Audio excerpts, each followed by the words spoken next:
Almost made an oopsie, right? Yep. Last minute he turned on that microphone. That would have been a total fail. We're here for a coffee talk. I know I haven't done one in a really long time, but we are doing one today. I see why you love, I know, I already had coffee. They're gonna like take me over the edge if I have another coffee. I'll be here like, going crazy. I see why you like this chair so much. It's really comfortable. Yep. Like you just chilling at. He sits in this one. That's my nephew. I'm gonna steal it, I think. Anyways, what we're talking about, all you gotta know about the booty growth, some myths in there, a lot of questions that I'm asked very frequently on YouTube, and just kind of my take on it and what can help you not waste as much time. I think this is really important. So we're gonna jump into it. The first one being, which is, I see it everywhere, even like big people who say things like this. And it's pretty much when cutting after a bulk that they're so afraid they're gonna lose their muscle, and they always lose muscle during a cut. And people are like, oh, how can you, prevent as much muscle loss? It's a myth. You're not gonna lose any muscle during your cut. If your body has any fat on it, it will never go to your muscle before the fat on your body. So this whole idea that you lose some muscle when you cut, it's not really true. You're losing size, which makes you feel like you're losing muscle. For instance, like say I gained 2 inches on my glutes, measuring it. During my cut, I might lose half an inch, whole inch, and I didn't lose any muscle. It's the fat that accumulated during my bulk. So this idea that you lose muscle, it's not true. Your body has to go through a lot in order for you to start losing muscle. You need to have no body fat. You need to be eating at a terribly low deficit for your muscle to start getting used up for energy. So that's one that I have noticed. Everyone's always scared to cut. I hate cutting because I lose size, but that size I'm losing is fat. Just comes with it. You get used to seeing that fluff, and then you're like, no, stay on the booty. Just have the fat in the right places. Yeah, which takes me to number 2, fasting. Everyone says don't fast. Don't do fasted cardio, don't fast, you're gonna tap into muscle, your body's gonna, eat away at your muscle. Also not true. Like I said, if you have fat on your body is gonna use your fat for energy. It's not gonna go to your muscle. So you can do fasted cardio. You can even do fasted cardio during a bulk if you're eating enough, So fasting will not make you lose muscle, not at all. And there are perks and downfalls with fasting during a bulk, because I get people saying, should I do fasting during a bulk? I fasted during my bulks, and the reason I liked it is, one, I gave my body a break from food, which is super important, because you got to imagine, I have ads playing on my phone. My daughter downloads apps like games and I get ads. What was I saying? Why I chose to fast is because I'm giving my body a break from digesting food. I think this is very important because it's kind of rough on the body when you eat a lot. So when you're eating at a surplus and your body's constantly digesting, it's a little bit hard on you. It doesn't give your body enough time to go into healing mode and do other beneficial things. So during my fast, I'm like, my body's like, thank you. I don't have to worry about digesting. And then another thing is, like, the majority of the day I could feel lean, because when you're bulking, as you know, you get like food babies and you feel like gross. So like for half my day I actually feel like a normal human being, and then I gotta stuff my face.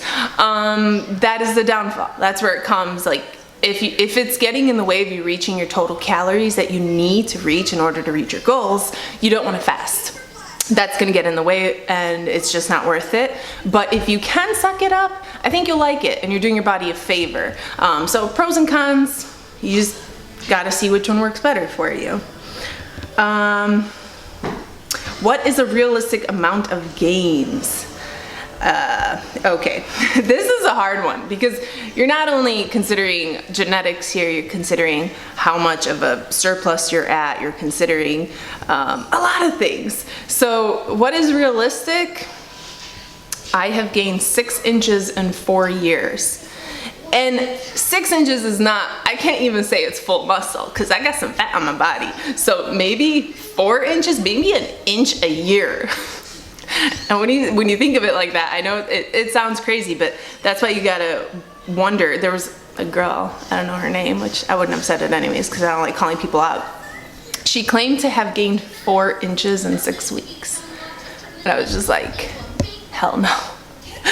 No, I don't even think if you were using steroids, could you gain that much? Probably not. Not even with assistance of like steroids. Yeah. I mean, whatever, I moved on. So realistic is hard if you have a booty as it is, or you're gifted in that area. It's probably gonna be easier for you to grow it. How you store fat, you know, that can help too, because, you know, if you start bulking and you store fat in your upper body before your lower body, you're gonna see it slower, whereas, you know, you're the type of girl who gains it right in the glutes and it looks amazing, you're gonna see it a bit faster. So for me personally, I wanna say I probably gained an inch a year. Take what you want out of that, but you're not gonna gain 4 inches in 6 weeks. It ain't gonna happen. Now, isolated workouts or compound. There's this idea that isolated is gonna grow your booty more because it's obviously isolating your glutes. However, compound will always be isolated workouts, but you wanna do both. You'll see the fastest progress with compound movements, like squats. You know, you're engaging a lot of muscles, you're packing on weight. When you do isolated, you can only use so much weight. You know, when you're doing like a 1-leg raise, you know, a kickback, you can only do so much weight. And you're gonna see a lot of growth if you can add on a lot of weight. So I think both are extremely necessary. Compound is better than isolated, but if you do isolated, what you're doing is you're shaping your booty a little bit better. You know, you're giving it that little extra juice. So just do both, but think heavy. Think heavy when you want to grow. And it's easy to gain strength, so don't get scared to lift heavy. When you're eating at a surplus, you become a freaking beast. And don't worry, you're not gonna like grow massive. I just told you how much I gained in 4 freaking years. So don't be scared you're gonna turn out looking like a man. Usually girls who look like really big, come on, they're steroid users. So don't be worried. It's actually incredibly difficult to gain a lot of muscle mass, which takes me to my second point. It's important that you don't just go into the gym to do the movement. Mind-muscle connection is huge. I think I wasted time because I would blast the music and start thinking about either emails, clients, something, and I'd finish my entire workout. Sure, I'd be sweating, but then I was like, I think I could keep going. Why can I keep going? Because I didn't focus. I didn't actually think about the muscle as I did it. And it's really important to have that mind-muscle connection because you're really making sure to wake that muscle up and say, hey, are you there? Are you working? Am I engaging you?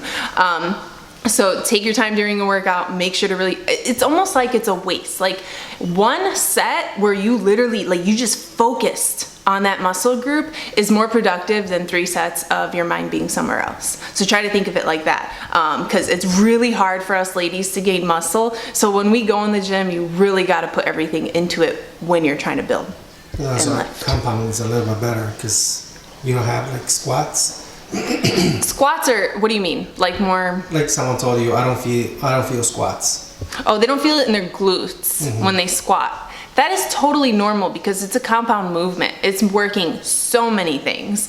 And the part of the squat that is most important, I'm gonna come over here really quick. I've done this before in another video, but you're not, no glute, no glute, no glute, no glute. The part of the squat is this tiny little movement here. It's when you go deep enough that you engage those glutes and you gotta push with your heels to come up. It's like a tiny movement.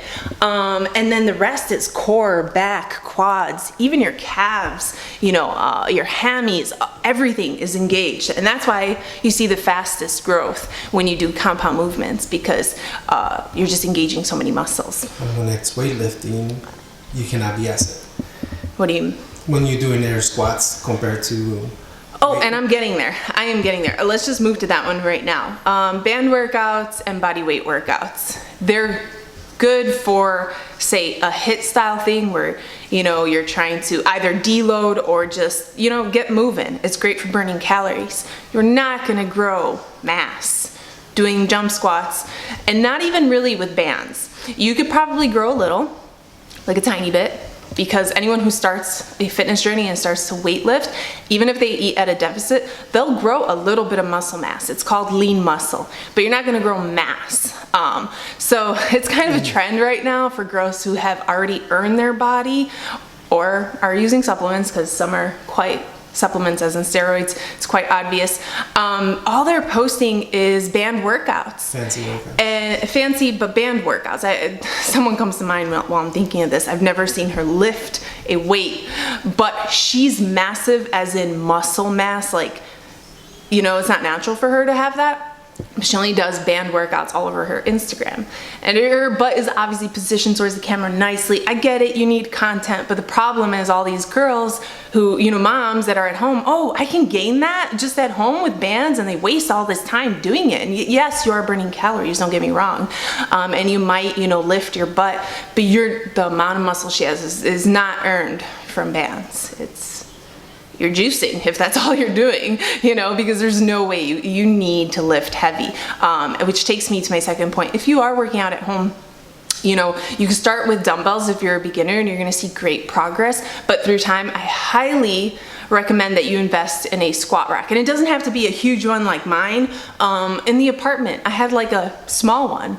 It was like 2 little stands. When you're done using them, you combine them together, you move them aside. If you want to see it, watch my home gym basics, and it goes through what is the best equipment for small space, what I found to be most beneficial. If you can invest in just that, it's like a barbell and a simple squat stand, you can do so much with it and you will grow.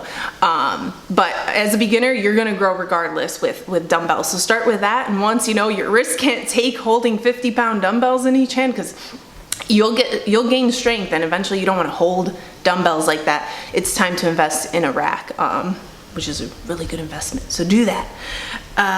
Okay. Do you have to eat at a surplus to gain? Not necessarily, but here's the thing.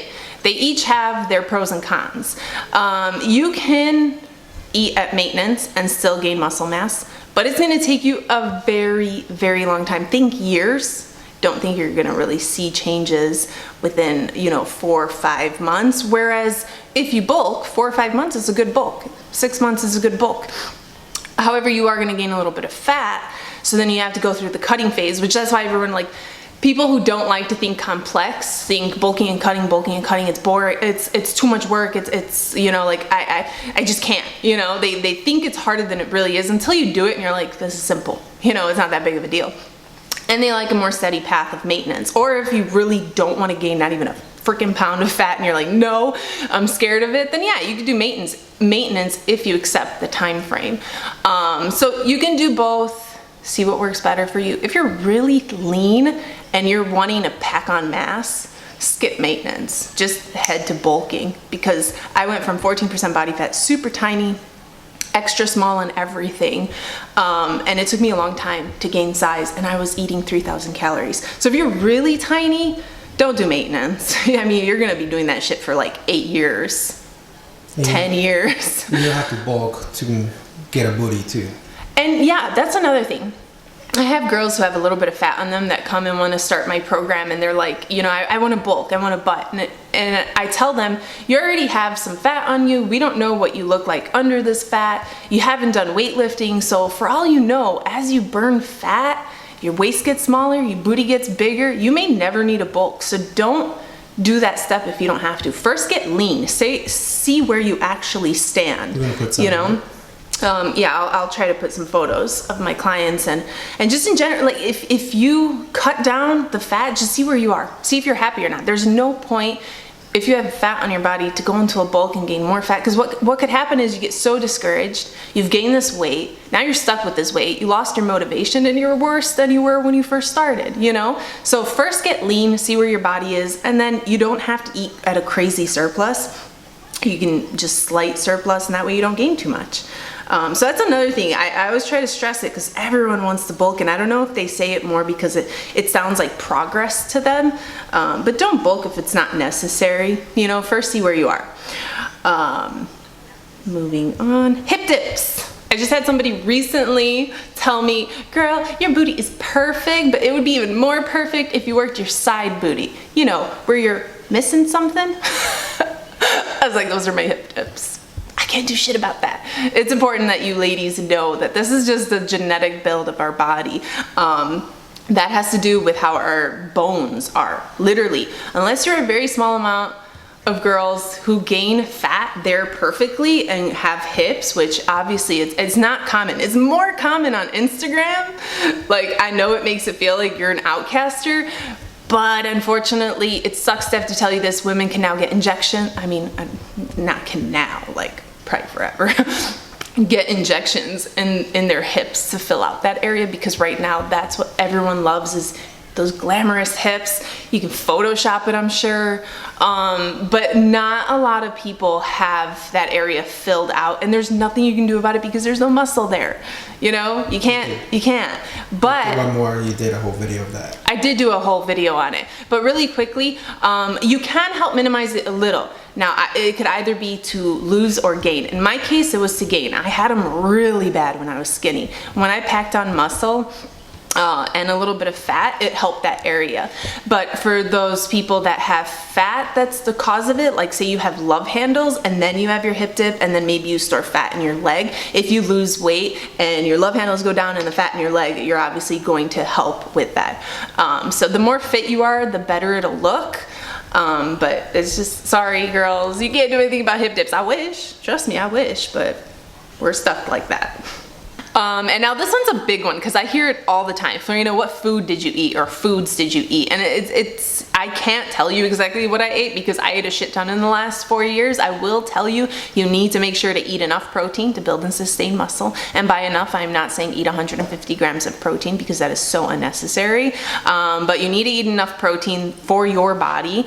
And you should just conscious wise try to eat healthy. I do like the 80-20 rule, where my whole day could be like mostly clean, and then I'll have a cookie or ice cream or something, especially during a bulk. It makes it a little easier if you have like one treat, but just be smart about it. Like, you know, don't eat garbage on a bulk. You'll pay for it. You're gonna gain fat, more fat than muscle, because obviously it's not just about macros, it's about micronutrients and making sure that, you know, you're really feeding and fueling your body, and junk food is not gonna cut it for you. It's not gonna do what you need it to do. You're also gonna end up with like a lot of cellulite if you eat a lot of sugar during your bulk. You're gonna end up with pimples, bulking. That's why you kind of want to eat on the cleaner side. So I mean, I can't tell you exactly what I ate, but I made sure it was clean. Rice, salmon, you know, that could be one meal.